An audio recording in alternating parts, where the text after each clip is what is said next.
એમ વધારો અને વાપરો એમ વધે. ન ચોર હાર્યમ ન ચ રાજ હાર્યમ ન ચ ભાતૃભાજ્યમ ન ચ ભારકારી વિદ્યા ધનમ ઉત્તમ ધનમ વ્યય કૃતે વર્ધતે. આ શ્લોક એના માટે જ કીધો છે. ન ચોર હાર્યમ, ચોર થોડો વિદ્યાને લઈ જાય.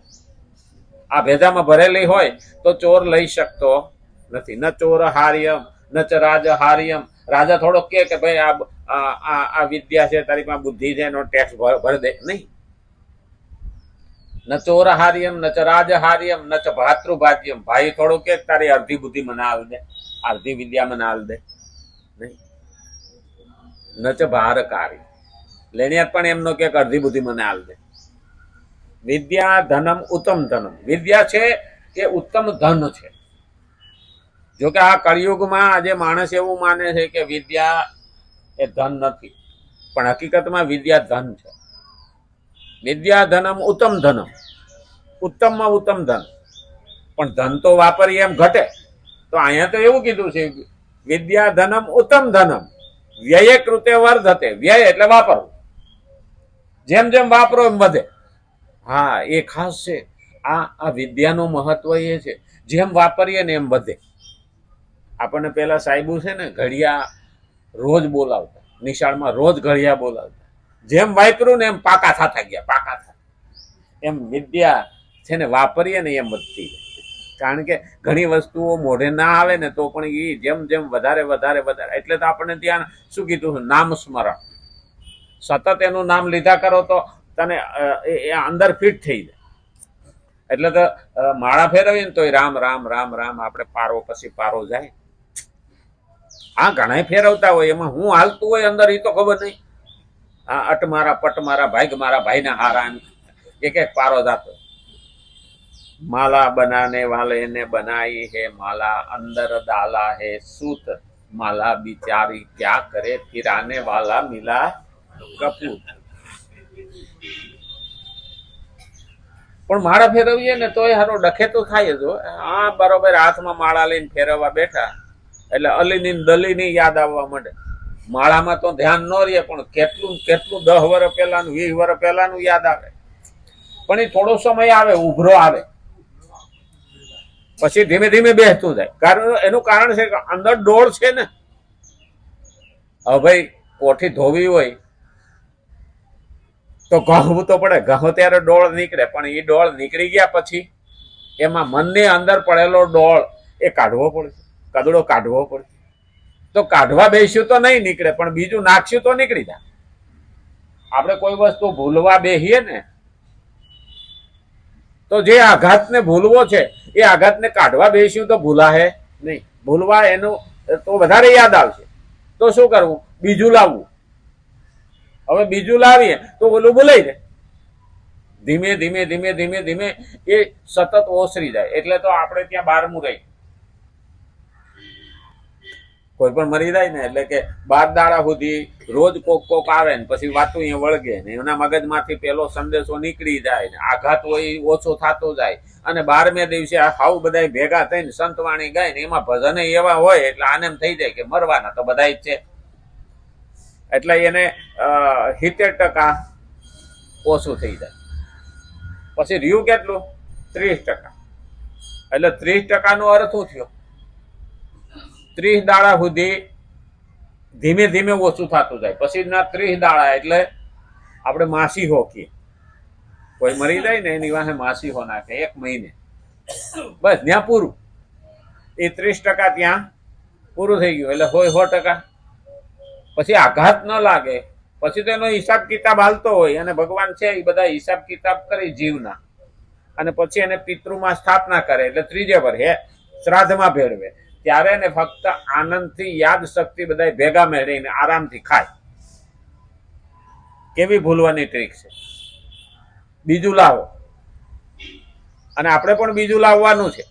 કારણ કે હવે અમે આવા પાપ કર્યા હતા ને આવું હતું તેવું હતું. ના, જેસલ જાડેજાએ જેમ કહી દીધું ને, આજના યુગમાં કોઈને કહેવાય નહીં, પણ ભગવાન આગળ બેસીને કહી દેવાનું.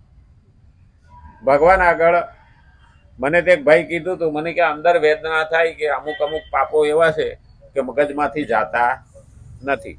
કોને કહેવાય? ભગવાનને. તો કેવી રીતે? હું કહું જે જે ભૂલો થઈ છે જે જે પાપો થયા છે એક કાગળમાં લખ.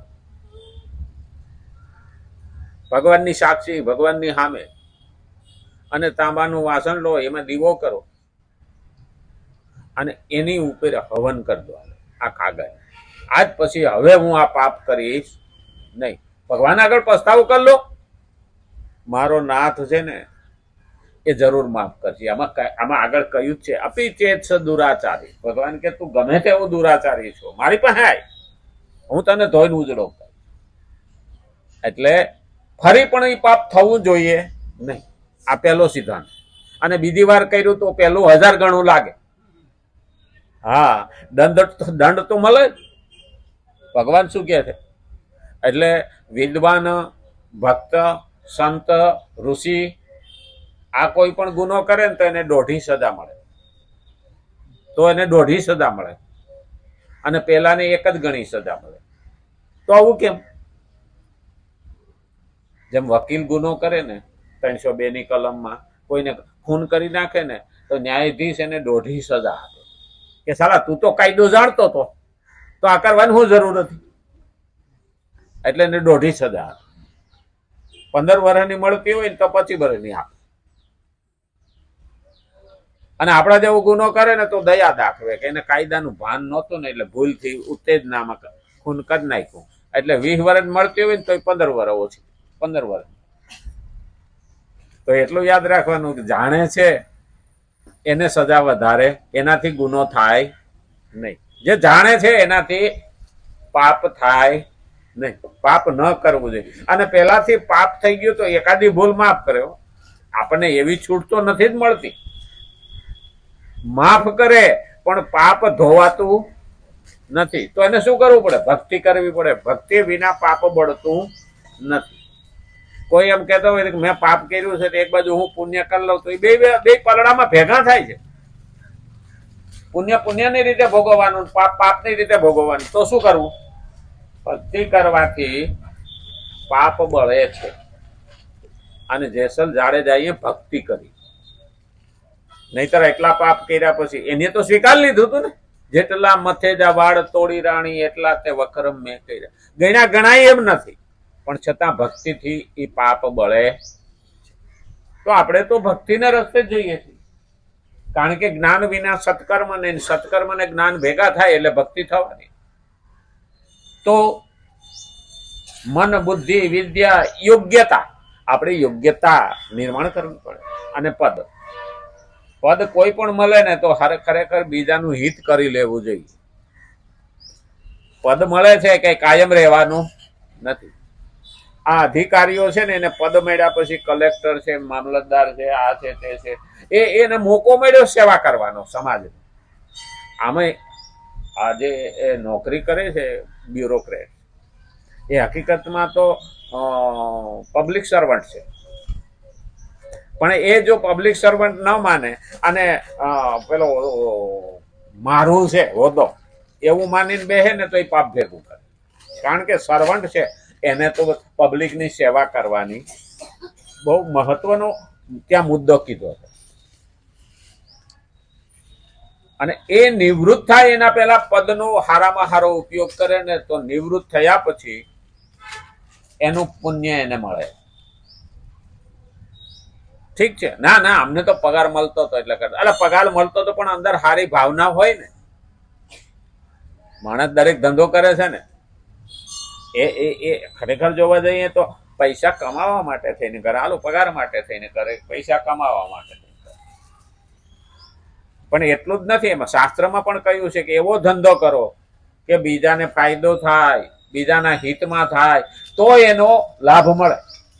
એટલે તો દૂધનો ધંધો કરવા વાળાને પાપ લાગતો નથી, પણ પેલાને દારૂ વેચવા વાળાને લાગે. આ પેલું યાદ રાખવાનું કે ધંધો પણ કેવો કરવો. હા, દૂધમાં પણ પાણી નાખીએ તો ઓલું થાય. અમે ભણતા ત્યાં એક પેલો આવતો પાઠ આવતો કે ઓલા ડોશીમાને કોથળી પેલી લઈ ગયા થેલી વાંદરું, અને અંદર પૈસા હતા. પાણીમાં નાખવા માંડ્યો. અડધા પૈસા નાખી દીધા ને પછી કોથળી પકડીને ઘા કર્યો.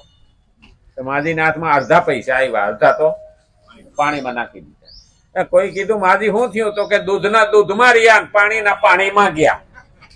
એટલે દૂધ વેચતા હતા, દૂધે પાણી નાખીને પૈસા ભેગા કર્યા હતા. એટલે દૂધ જેટલા નો હતા એટલા તો વાંદરાઈ નાખી દીધા ને બાકી રાખી દીધા ને બાકીને નાખી દીધા. એવું આપણે ન થાય એ ધ્યાન રાખો. એટલે ધંધાને પણ આ યોગ્યતા અનુસાર, પદ અનુસાર